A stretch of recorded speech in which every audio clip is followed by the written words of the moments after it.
What's up mga master? So nagbabalik tayo.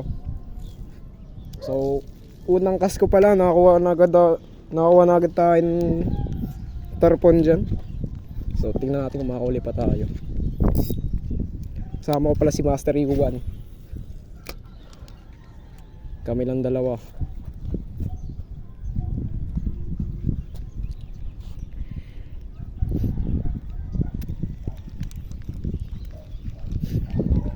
So mga kuys, ito nga pala yung huli ko.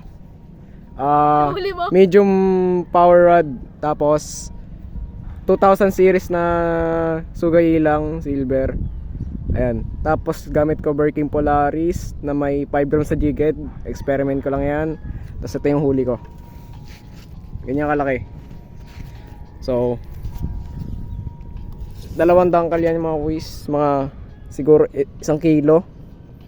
Yan. Laki niyan. Ang tagal ko nilabanan yan. So, itayo sa next video. Matay na siya.